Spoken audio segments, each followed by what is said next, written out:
네, 오늘 제목은 죽어야 삽니다라는 제목으로 말씀을 전합니다. 우리가 항상 살면서 항상 기쁘고 항상 즐겁고 항상 행복하고 또 그러면 너무 좋겠지만 그렇지 않죠. 또 우리가 신앙생활 하면서 항상 성령 충만하고 또 항상 믿음이 좋고 항상 은혜가 넘치면 그 사모는 하지만 늘 그렇지가 못하지요. 우리는 자주 넘어집니다. 우리는 자주 쓰러지고 우리는 자주 흔들리고 자주 유혹에 빠집니다. 은혜를 받고 이렇게 뜨거워지고 좋고 막 간증하고 이렇게 하다가도 어느 순간 또 그게 식어져서 냉랭해지고 그리고 교회 가는 것도 힘들고 예수님이 정말 살아계신 걸까? 하나님 계신 걸까? 이런 의심이 생길 때도 있습니다.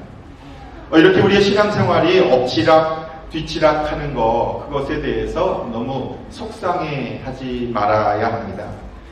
왜냐하면 예수님으로부터 3년 동안 훈련을 받은 예수님의 제자 베드로도 그랬기 때문입니다. 예수님께서는 지난주에 3년 동안의 공생애를 다 마치시고 이제 십자가에 죽으시고 하늘로 올라갈 때가 되셨다라고 하는 것을 느끼고 제자들을 불러다 놓고 기말고사 치지 않습니까? 사람들이 나 누구라 하니 엘리야라 합니다. 요한이라 합니다. 또 예레미야라고도 하던데요. 예언자라고 합니다. 그래? 그렇구나. 그럼 너희들은 나를 누구라 하니? 그때 베드로가 주님은 그리스도이시고 하나님의 아들이십니다. 100점짜리 대답을 했습니다. 예수님은 칭찬을 했습니다. 너가 그거 깨닫게 된 건 너 아니다. 아버지가 너 가르친 게 아니라 하늘에 계신 하나님 너에게 가르쳐 주시고 깨닫게 해주신 것이다. 내가 너 그 고백 위에 너의 고백 위에 내 교회 세울게. 죽음의 문이 그것을 감히 쓰러뜨려 넘어지지 못하게 할 거야. 교회를 지킬 거야. 라고 축복해 주셨습니다. 칭찬받는 거 싫어하는 사람 어디 있습니까? 칭찬받으니까 좋았겠지요. 기뻤겠지요. 예수님도 제자를 칭찬하고 축복하고 칭찬했으니까 얼마나 예수님도 기쁘셨겠습니까? 아, 내가 보람이 있구나. 이제 이 제자들에게 내 하던 사역을 다 넘겨주고 가도 되겠구나. 그런 마음으로 오늘 드디어 제자들에게 예수님이 이 땅에 오셔서 무엇을 하러 오셨는지 예수님의 사명 선언문을 제자들에게 말씀해 주십니다. 21절에 보시면 그때부터 예수께서는 자기가 반드시 예루살렘에 올라가야 하며 장로들과 대제사장들과 율법 바지학들에게 많은 고난을 받고 죽임을 당해야 하며 사흘째 되는 날에 살아나야 한다는 것을 제자들에게 가르치기 시작하셨다. 이전에는 이렇게 직접적으로 말씀하지 않으셨어요. 그냥 어렴풋이 말씀하셔서 제자들도 긴가 민가. 그런데 오늘은 예수님이 제자들의 신앙 고백을 딱 듣고 이제 준비가 됐구나 라고 생각하고 나 이제 십자가에 죽을 거야. 그리고 부활할 거야. 이렇게 말씀을 하신 거예요. 알고 보면 하나님의 말씀을 이게 받아들일 준비가 필요한 것 같아요. 예수님이 나의 주님이라고 믿고 하나님을 믿을 때 하나님의 말씀이 들려지고 깨달아지고 그 사명이 알게 되고 더 중요한 건 성령을 받아 이 말씀을 깨달을 수 있는데 알고 우리가 뒤에 있는 말씀 통해서 하는 것처럼 베드로가 성령을 아직 받지 못했어요. 예수님이 승천하시고 나서 40일 동안 그들이 기도할 때 성령님이 임했고 성령을 받은 다음에서야 베드로와 다른 제자들이 나가서 복음을 전하기 시작했지 그 이전에는요 두려워서 방 안에 숨어 떨고 있었을 뿐이에요. 그래서 기독교인은요 사도행전 이전의 기독교인이 있고 사도행전 이후의 기독교인이 있어요.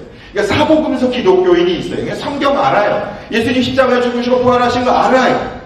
이게 사복음서 교인이에요. 근데 성령을 받아야 성령님이 임해야 그때부터 비로소 성령이 말하게 하심을 따라 성령이 이끄심을 따라 살아갈 수 있는 이런 사람을 성령 받은 그리스도인들이라고 말하는 거예요.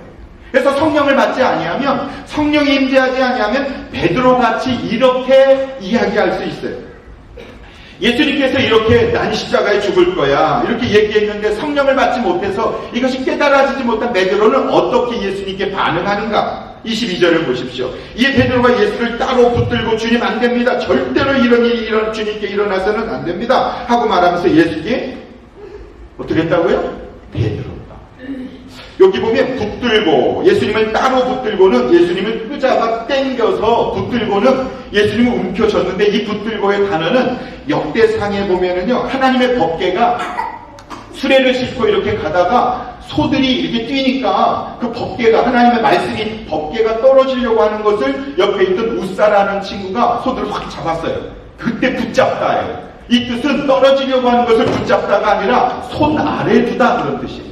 내 통제 아래 두다, 내 소유물이다, 이런 뜻이 붙잡다예요.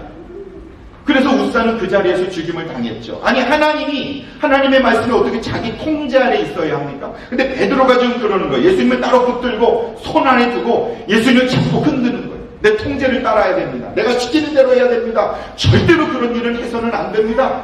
무슨 말씀을 그렇게 하십니까? 이게 붙들고예요. 그리고 대들었다 그랬는데 개역 한글의 성경에는 항변하여 그렇게 돼. 항변하다, 반하다. 항변이란 뜻도 꾸짖다, 책망하다, 그런 뜻입니다. 예수님을 따로 붙잡아다 놓고 야단을 치는 거예요.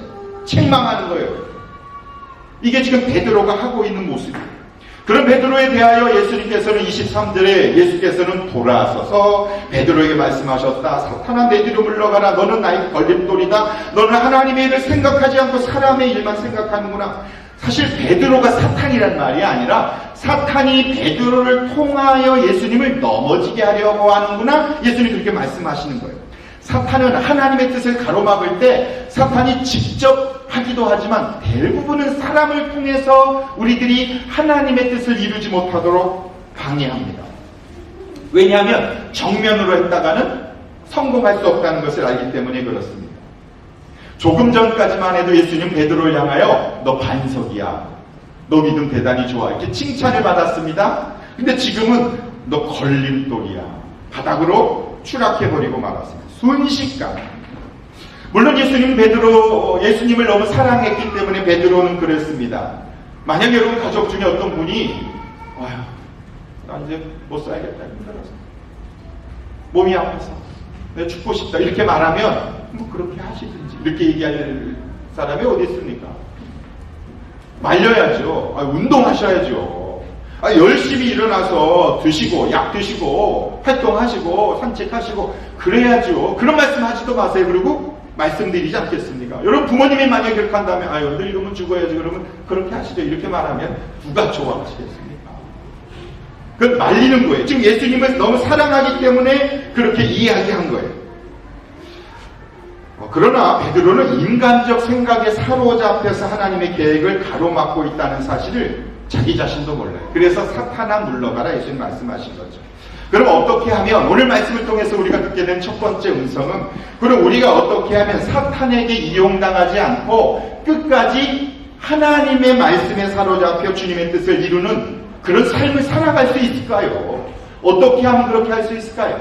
첫 번째로는요, 하나님의 뜻보다 인간적 생각을 앞세우지 않도록 조심해야 됩니다. 따라해봐요. 하나님의 뜻보다 내 생각을 앞세우면 안 된다. 다시 한번, 하나님의 뜻보다 내 생각을 앞세우면 안 된다. 물론 사랑해서 그랬어요. 물론 베드로가 예수님을 위해서 그런다고 했지만, 그런데 알고 보면 그건 정말 주님을 위한 것이 아니고 자신의 생각일 따름이었습니다. 우리가 주님의 일을 하다 보면 가장 가까운 사람을 통해서 하나님의 일이 막혀지는 경우들이 있습니다. 그 사람이 다른 사람이 아니라 나 자신일 수도 있습니다. 제가 최영기 목사님 간증을 들었는데요. 그 목사님께서 가정교회 그 책을 중국어로 번역할 출판 계획을 가지고 계셔서 혹시 여러분 가운데 중국어로 이 책을 번역해서 출판하려고 그러는데 후원하실 분이 있으시면 말씀하십시오. 그래 얼마 있다가 한 분이 전화해서 제가 좀 헌신하고 싶습니다, 이렇게 말씀하시더래요. 근데 목사님 생각할 때 그분은 경제적으로 자기가 아는 한, 당신께서 아는 한 넉넉하지 않은 사람이었다. 그래서 괜찮습니다. 그리고 또 그때 누군가 먼저 하셨대요. 그래서 누군가 먼저 하셨고 또 어려우시니까 그만두십시오, 이렇게 말씀을 드렸대요. 근데 그분이 그래도 아닙니다, 저에게 하나님이 이미 마음을 주셨기 때문에 나중에 또 번역하셔서 출판하실 일이 있으시면 하십시오, 그렇게 해서 하시라고 허락을 했답니다. 근데 그때 갑자기 그런 마음이 들었답니다. 아니, 누가 강요한 것도 아니고 하나님께서 그의 마음에 소원을 주셔서 헌신하겠다고 하는데, 내가 당신 가정 형편이 어렵고 돈이 없으니까 하지 마십시오라고 말하는 것은 하나님이 그를 통해서 이루시고자 하시는 하나님의 계획을 내가 막으려고 하는 것은 아닌가라는 생각이 들어서 하시라고 했답니다. 그리고 그 이후부터는 억지가 아니고 강요가 아니고 누가 하라고 해서 한 게 아니라 자기가 자발적으로 제가 이렇게 하고 싶습니다라고 말하면 절대로 반대하거나 거절하지 않으셨다. 그것이 성경적으로 신앙적으로 교회적으로 위배가 되지 않는 한 말에서 않는 한 한도 내에서 말입니다. 그 후로부터도 그렇게 했고 또 예전 같으면 뭐 그렇게 하지 말라고 했다는데 그렇게 그냥 두신다는 거죠. 사실 우리 교회도 일주일 내내 월요일 아침 일찍부터 저녁 늦게까지 일하시는 분들이 뭐 거의 대부분들이시죠. 여유 없죠. 그런데도 주님을 위해 헌신한 분들이 많이 계십니다. 어떤 분은 건강이 좋지 않아요. 그래서 그냥 쉬시면 좋겠다. 뭐 저 봉사 안 했으면 좋겠다. 이런 분들이 사실 없는 게 아니에요. 있어요. 뭐 좀 보면 안쓰럽고 안타깝죠. 그러나 자기가 원해서 하는 것이라면, 하나님 그 마음에 감동해서 하시는 것이라면 인간적인 내 생각으로 걸림돌이 돼서 막는 것은 옳지 않다라고 하는 것을 깨닫게 됐어요. 사실 오늘 찬양 이렇게 할 때 보니까 이렇게 날인이죠. 날인이가 골드코스트에서 오잖아요. 일찍 왔길래 오늘 이렇게 일찍 왔을까? 그런데 찬양을 본인이 계속 저 찬양하고 싶어요. 그렇게 얘기해서 하게 했다라는 거예요. 그럼 어린아이가 뭘 그런 이렇게 사람의 생각으로 말하면 거절할 수 있죠. 안 된다고 말할 수 있지만 그게 아니죠. 하나님께서 그 마음에 어린아이에게 주신 감동이니까 헌신하는 거죠. 사실 피아노 치시는 집사님 그렇게 뭐 솔직히 말하면 잘 치시는 건 아니에요. 그런데요, 피아노 그거 반주하는 게 좋으시대요. 그래서 주중에 연습하세요. 뭐 실력으로 따지면 더 실력 탁월한 사람 많죠. 근데 제가 볼 때 그게 아닌 것 같아요. 하나님이 그 마음에 주셔서 하는 거면 잘하느냐 못하는 건 아무런 중요한 것 같지 않아요. 지금 하나님의 생각과 사람의 생각이 너무 다르다는 것입니다. 무엇보다도 하나님이 소원을 주셔서 헌신을 하면 하나님은 반드시 채워주시는 살아계신 하나님이신 줄로 믿습니다. 건강이 좋지 않는 분이 어려움 중에도 사명을 감당하다 보면 예전보다 더 건강해지는 경우가 많습니다. 시간이 없는데 바쁜 중에도 자신의 시간을 쪼개서 헌신하다 보면 오히려 자기가 비워둔 그 시간에 하나님이 채워주시고 하나님이 역사해 주시는 것을 경험해요. 그의 나라와 그의 일을 구하라. 그리하면 너에게 그 모든 것을 더해 주신다고 하나님 약속하셨잖아요. 하나님 살아계신 거 믿으시면 그런 마음의 소원과 감동을 물리치지 말아야 되는 거죠. 하나님 내게 복 주시려고, 은혜 주시려고 베풀어 주시는 은혜이기 때문에 그런 것이죠. 그러므로 우리가 누군가에게 건면하거나 조언할 때 베드로처럼 인간적으로 반응하면 안 되겠구나. 특히 제가 지난주에 그랬어요. 여러분한테 그거 너무 힘들지 않으세요? 그래서 제가 좀 이렇게 하라고 해서 제가 이 말씀을 준비하면서 내가 큰 실수를 했구나. 그는 그 마음에 상황과 형편이 안 좋은 걸 알지만 그게 인간적인 것이고 그는 그것을 초월하여 뛰어넘어서 하나님께서 주시는 마음을 따라 하려고 하는데 내가 너무 환경만 보고 상황만 보고 그렇게 반응했구나 라는 생각에 굉장히 마음이 부끄럽고 회개가 되었습니다. 하나님께서 그에게 복을 주시려고 주신 감동인데 내가 인간적인 생각으로 왜 말릴까? 그러면 안 된다. 그래서 누구에게 조언하실 때 기도해보고 그것이 정말 하나님 주시는 마음인가 아닌가를 먼저 분간할 때 베드로처럼 인간적인 반응으로 예수님 앞에 그리하지 마십시오. 그리고 책망하고 야단치고 이러는 실수를 사탄에게 이용당하지 않게 된다는 거죠. 그래서 하나님의 뜻보다 인간적인 내 생각을 먼저 앞세우지 말아야 하나님 앞에 쓰임받을 수 있습니다. 두 번째로는요, 영적으로 충만할 때 더 순종하고 더 섬겨야 합니다. 따라해 보시겠습니까? 영적으로 충만할 때 더 순종하고 더 섬겨라. 베드로가 예수님을 책망할 때 이때는 언젠가 하면 100점짜리 대답을 했었을 때입니다. 16절 17절에 지난주에 읽은 말씀에 선생님은 살아계신 하나님의 아들 그리스도입니다. 100점짜리 대답했습니다. 예수님이 너 복 있다. 너에게 이거 알려준 분은 사람이 아니라 하늘에 계신 나의 아버지다. 하나님이 가르쳐 주셨다. 이거보다 더 큰 축복이 어디 있습니까? 성령님이 가르쳐 주신 거예요. 여러분 기도하고 말씀 충만하고 은혜가 충만하면요 이렇게 깨닫지 못했던 것들을 깨달아요. 이렇게 답답하고 막힌 것 같은데 하나님이 은혜를 주시면 그러면 되겠구나. 그렇게 하면 되겠네. 이런 지혜가 성령님이 주신 은혜로 문제를 풀어갈 수 있는 거예요. 성령 충만한 거죠. 그런데 그때가 가장 위험한 순간임을 또한 잊지 말아야 돼요. 보면 어느 분이 그런 말씀하셨어요. 제가 새벽 예배를 안 나올 때는 잘 안 나와요. 너무 바쁘시니까. 안 나올 때는 아무 문제 없이 일을 하셨대요. 갈등도 없고 다툼도 없고. 근데 새벽 예배를 나와서 기도하고 나서 그 주간은 왜 이렇게 힘들고 어려운 일이 자꾸 생기는지 모르겠다고 제가 지난주에 들은 얘기예요. 여러분 정말 그래요. 내가 기도를 시작하려고 하고 예배를 드리려고 하고 예수를 믿어보려고 하고 하나님의 뜻대로 살아보려고 하는 그 마음의 감동을 가지고 그 은혜를 가지고 시작하려고 할 때 가장 강력하게 막아서는 존재가 바로 사탄이에요. 마귀가 계속 우리의 마음속에 그런 시험과 어려움을 주어서 더 이상 그렇게 하나님 앞으로 가까이 나아가지 못하도록 해방하는 거죠. 그래서 그때 성령 충만할 때가 오히려 더 조심하고 더 겸손하고 더 낮아지고 주님을 닮기 위해서 애를 써야 할 때가 바로 그때인 것이죠. 마귀는 모든 것을 다 흉내낼 수 있어요. 모든 성령의 은사를 사탄이 흉내낼 수 있어요. 사탄도 병 고칩니다. 사탄도 기적을 일으킬 수 있습니다. 사탄도 능력을 베풀어 줍니다. 그런데 사탄이 못하는 게 하나가 있어요. 그게 뭘까? 사탄이 못하는 거 다 할 수 있어요. 근데 못하는 거, 유일한 건 예수님 닮는 건 사탄이 못해요. 예수님 닮는 건 사탄이 못한다. 그래서 사탄에게 유혹당하고 넘어지지 않으려면 예수님 닮으려고 노력하면 사탄이 쓰러뜨릴 수 없어요. 그게 예수님을 닮는 게 뭐예요? 예수님의 가장 대표적인 성품이 순종과 섬김이에요. 우리가 성령 충만할 때 오히려 그때 더 순종하고 더 낮추고 더 겸손하고 더 섬겨야 그래야 마귀가 그런 마음을 준 것을 빼앗아 갈 수 없다라는 것입니다. 영적으로 충만하고 은혜 받고 마음에 감동이 있고 감사가 넘칠 때 더 순종하고 더 섬겨 마귀에게 이용당하지 않고 하나님께 쓰임받는 여러분 되길 주의 이름으로 축원합니다.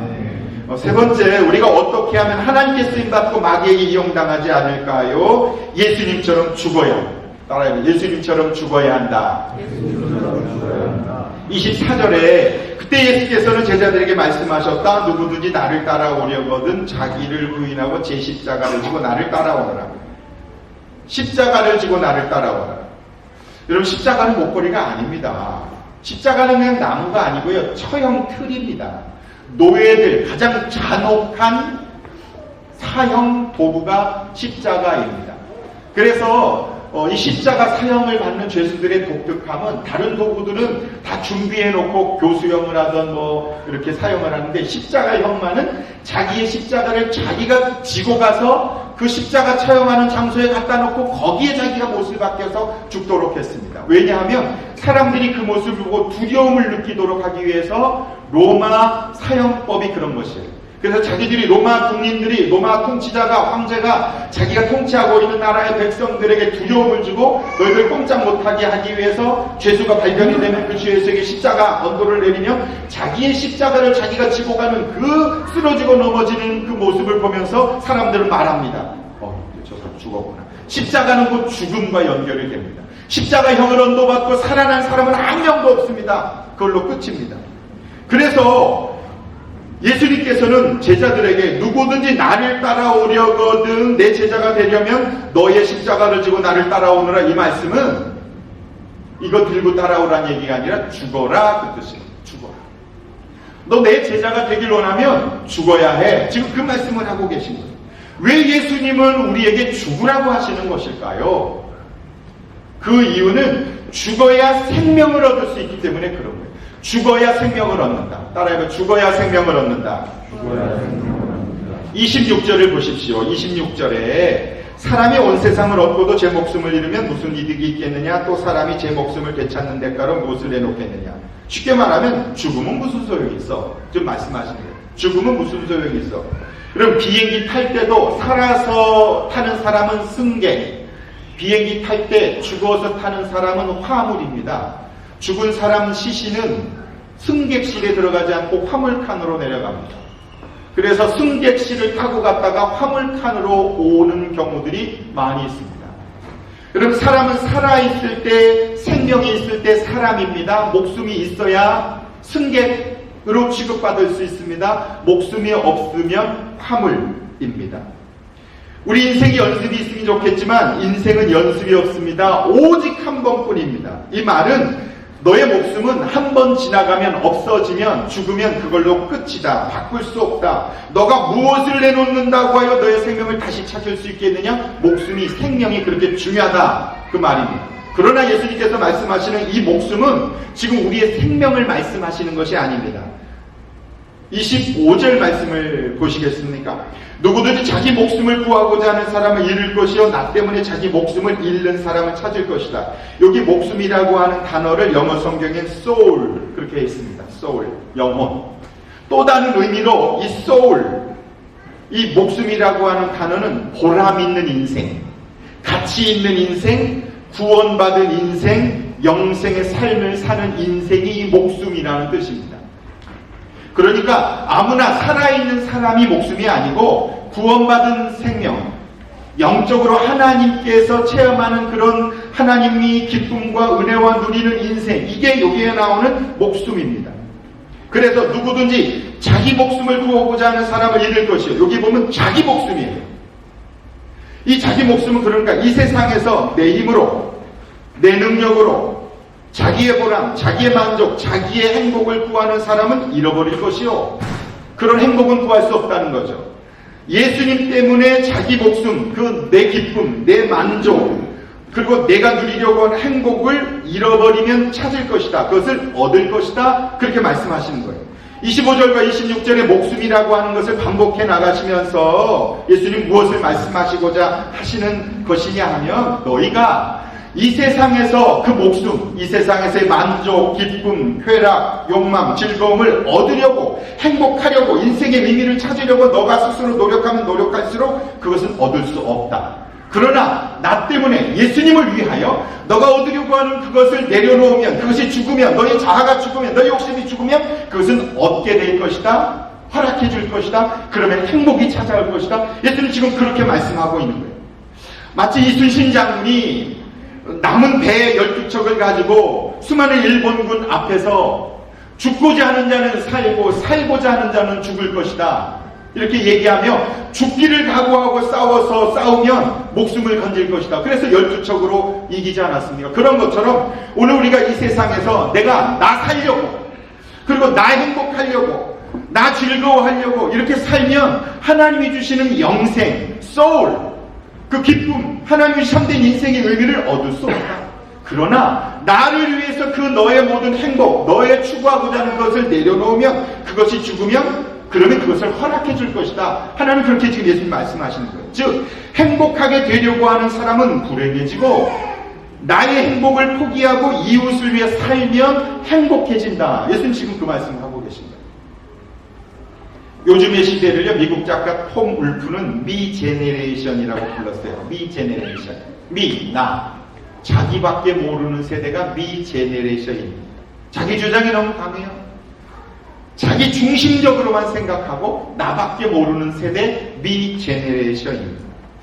애플에서 많은 제품을 만들었잖아요. 스티브 잡스가 의도하고 만들었는지 모르지만 애플에서 나온 제품의 이름을 생각하시면 아이폰, 아이맥, 아이폰 앞에 뭐가 있어요? 다 아이가 있어요. 소문자로. 그럼 의도한 것인지 아닌지 모르지만 현대인들의 대표적인 그 필수품 아이예요. 미 제네레이션. 나만 좋으면 되지 뭐. 다른 사람이 어찌됐든 상관없는 인생. 그래서 공동체에도 관심이 왔어요. 공동체에 어떤 어려움이 있던 나의 만족과 기쁨을 위해서 교회도 선택하고, 나의 은혜를 위해서 예수를 믿고, 나의 행복을 위해서 예수님을 찾는 거예요. 붙드는 거예요. 그리고 예수님을 야단치고 꾸짖는 거예요. 그렇게 하지 마십시오. 왜 나한테 이렇게 하십니까? 베드로의 반응이 미 제네레이션인 것이죠. 그러나 자신의 욕구를 채우려고 하면 할수록 더 목마른 것이 우리의 영혼입니다. 우리는 어디에서 행복을 찾을 수 있을까요? 그것은 자기를 희생하고 내가 죽을 때, 그리스도의 이름으로 누군가를 섬길 때, 그럴 때 하나님이 진정한 소울, 영적인 기쁨과 행복을 우리에게 허락해 주신다는 거죠. 가정도 그런 것 같아요. 이렇게 얘기해보면 저도 그렇고, 가정이 불행하고 어려운 이유는 나만 섬겨달라고 두 사람이 그러면 힘들더라고요. 근데 누군가 한 사람이 죽으면 그러면 그런 집은 별 문제가 없어요. 근데 보통 그러죠. 집에서 아유 저는 집에 가면 아주 그냥 뭐 꼼짝도 못해요. 아주 저는 공처가요. 이러는 분들 보면 그 지혜로운 분들이죠. 그게 능력이 없어서가 아니라 내가 죽으면 가정에 행복이 찾아올 수 있다는 것을 알기 때문에 죽는 거죠. 두 사람이 죽으면 더 행복하겠지만 그렇지 못한다 할지라도 집안에서 한 사람만 죽으면 내 만족과 내 행복을 내려놓으면 그러면 갈등과 문제가 없어지는 것이 우리의 가정생활 아닙니까? 내가 행복을 포기할 때 자유함이 오는 것처럼 우리 신앙생활도 그런 거예요. 내가 나를 죽이면 내 욕심을 내려놓으면 내 고집을 내려놓으면 행복해지는 거예요. 그러니까 아버지 앞에 구호 중에 그런 구호 있어요. 아버지가 살아야 가정이 산다. 야! 그러고 외치거든요. 근데 어느 날 아버지가 살면 가정이 정말 살까? 그런 생각이 문득 들었어요. 가만히 생각해 보니까 아버지가 사니까 가정이 죽더라고요. 내가 사니까 내 고집, 내 생각, 내 욕심이 살아서 꿈틀대면 꿈틀댈수록 우리 아이들이 죽고 제 아내가 죽더라고요. 근데 아버지가 죽으니까 가정이 사는 거예요. 왜 진작 못 죽었을까? 내가 살았을 땐 가정이 죽었고 내가 죽으니까 가정이 살더라고요. 우리가 가정교회를 하지 아니하면 이런 말이 좀 공허할 수 있습니다. 근데 우리는 너무 잘 알아요. 목장에서 희생하고 섬기는 사람이 누구예요? 그래도 가장 목장에서 희생하고 섬기는 사람이 목자 목녀입니다. 그럼 한번 물어보겠습니다. 목장에서 누가 제일 행복해 보입니까? 뭐 다 그런 건 아니지만 가장 많이 희생하고 헌신하는 사람이 가장 행복해요. 이게 섬겨본 사람을 알아요. 내가 음식을 준비해서 누가 와서 맛있게 먹을 때 그 기쁨, 내가 준비한 건 아니지만 볼 때 그렇더라고요. 제가 보니까 볼 때. 이 말은 남을 섬겨보지 않은 사람은 이해를 못해요. 섬기면서 오는 기쁨, 섬기면서 오는 행복, 섬기는 삶을 통해서 하나님이 주신 은혜는요, 자기중심적으로 살고 늘 남이 내 필요를 채워주기만을 기대한 사람들은 이해 못할 행복이죠. 예수님이 지금 그 말씀하시는 거예요. 너가 죽어라. 너가 섬기고 너가 희생하면 내가 너의 그런 기쁨과 은혜를 베풀어 주겠다 하나님 약속하시는 것이죠. 내 행복을 포기하고 이웃을 섬기는 것을 목표로 삼을 때 인생의 행복이 있는 줄로 믿습니다. 자신의 행복을 내려놓고 섬김의 삶을 살아갈 때 주님이 주시는 참된 생명을 누릴 수 있습니다. 그럴 때 우리는 사탄에게 인생을 노략당하지 아니하고 하나님께 쓰임받는 인생을 살아서 참 잘 살았다. 그런 고백을 하게 되는 것이죠. 끝으로 그렇게 살면 어떤 은혜를 베풀어 주시냐면 주님은 반드시 행한 대로 갚아주십니다. 따라해 주시오. 주님은 반드시 행한 대로 갚아주신다. 주님은 반드시 행한 대로 갚아주십니다. 27절에 보십시오. 인자가 자기 아버지의 영광에 쌓여 자기 천사들을 거느리고 올 터인데 그때 그는 각 사람에게 그 행실대로 뭐라고요? 갚아주실 것이다. 믿으시면 동의하시면 아멘 하시기 바랍니다. 네, 저 정말 믿습니다. 하나님이 갚아주실 것입니다. 우리의 헌신, 우리의 섬김, 우리의 희생, 주님은 조금도 남김없이 기억하시고 계산해 주실 것입니다. 하나님의 약속입니다. 갚아줄 것이다. 그날을 준비하라는 거예요. 제자들이 이 말을 믿지 못할까봐 한 말씀 더 붙이셨습니다. 28절 보시죠. 내가 진정으로 너에게 말한다. 여기에 서 있는 사람들 너희 가운데 죽음을 맛보지 않고 살아서 인자 예수님이 자기 왕권 하나님의 나라를 차지하고 하나님의 나라를 가지고 오는 것을 볼 사람들이 있을 것이다. 어떤 학자들은 재림하시는 예수님에 대해서 말씀하시는 것이라고도 하지만 정말 성경적인 이것에 대한 해석은 이런 것 같아요. 너희가 내 말에 순종하고 이 땅에서 섬기고 헌신하고 그러면 살아서 하나님의 나라를 경험할 것이다. 여기 보면 죽지 않고 죽음을 맛보지 않고 살아서 하나님의 나라의 통치, 하나님의 영광이 임하는 것을 볼 사람들이 있을 것이다라는 거예요. 누가? 자기 십자가를 지고 자기를 부인하고 섬김의 삶을 살아가는 사람들에게 하나님의 영광이 임하고 하나님의 나라가 임하고 하나님의 통치가 임한다고 주님이 약속하시는 거예요. 여러분 우리가 신앙생활하면서 왜 무의미해요? 왜 재미가 없어요? 오직 딱 하나예요. 나만 생각해서 그래. 미 제네레이션. 나의 만족, 나의 기쁨만에 사로잡혀 있으면 하나님이 주시는 죽음을 맛보지 않고 살아서 하나님의 나라를 경험하는 은혜를 못 누려요. 그리고 나중에 죽어서도 하나님의 상급을 받을 수가 없어요. 하나님의 약속이에요. 그러므로 이 세상에서 섬김의 삶을 살아가는 것이 하나님이 얼마나 풍성한 은혜이며 능력이며 이런 걸 깨닫게 아는 거, 알 수 있는 거예요. 제가 길거리 노방 전도한다니까 목사님들이 여러 번 물어보세요. 아니 그거 어떻게 하냐고. 그래서 그래요. 재미있으니까 하죠. 정말 재미있어서 해요. 저는. 제가 전도를 해서 몇 명이 교회에 나오느냐 안 나오느냐의 마음도 있지만 그보다 더 큰 건 그래 나가서 사람에게 한국 사람에게 휴지를 주면서 이렇게 복음을 전하고 인사를 하고 이러는 것이 재미있어요. 좋아요.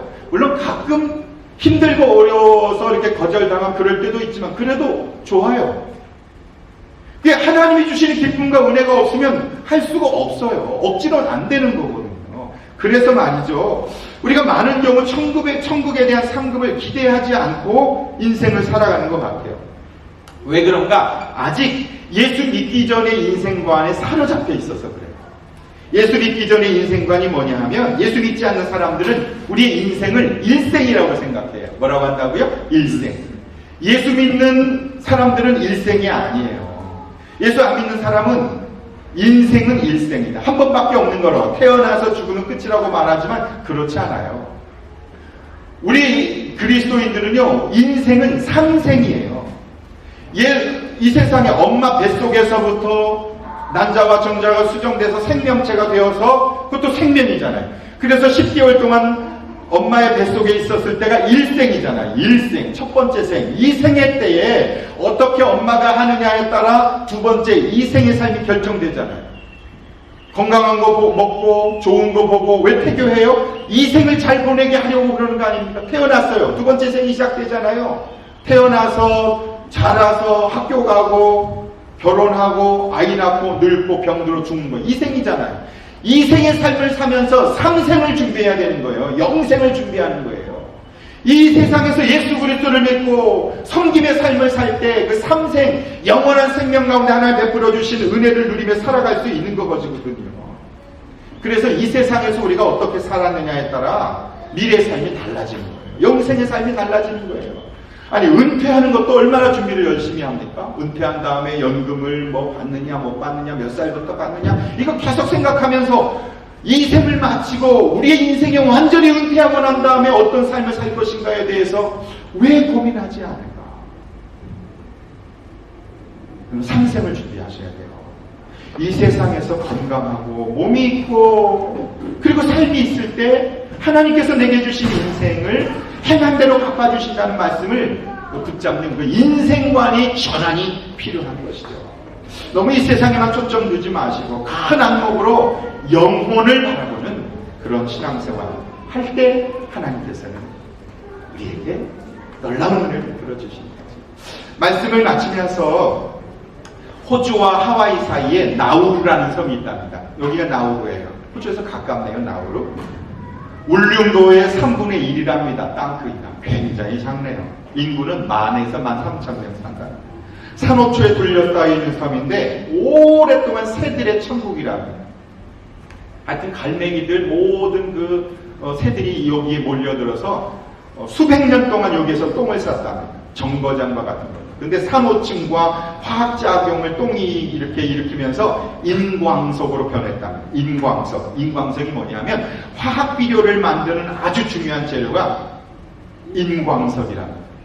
근데 1900년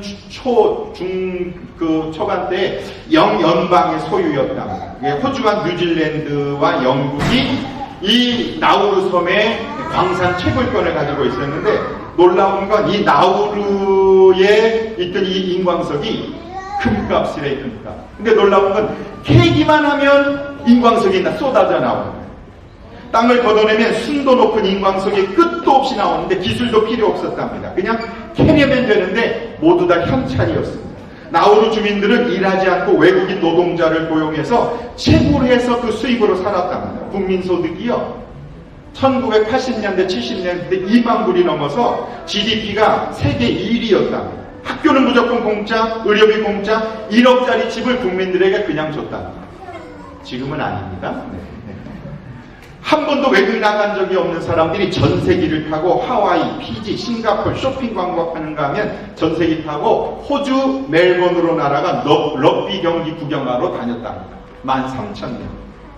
국민들이요 대부분 포르쉐 람보르기니 한 대씩 몰고 다녔답니다. 그런데 국민들이 일하지 않고 너무 풍요하다 보니까 먹다가 비만이 생기고 건강에 당뇨로 문제가 생기기 시작했습니다.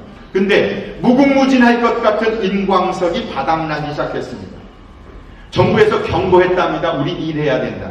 근데 너무 노는 데 익숙해서 일할 줄을 몰랐답니다. 결국 2003년 정부는 모든 인광석이 바닥났음을 공식적으로 선포합니다. 그래도 일 안 했습니다. 2005년 국가 파산 신청을 했습니다. 돈장치를 시작한 다음에 30년 만에 나우루 공화국이 망했다. 지금은 다른 나라의 구걸에서 겨우겨우 버티고 있다. 나우루 성과 인광, 그 다음에 사진 보시겠습니다. 예. 이게 그 당시 50년대 나우루고, 예.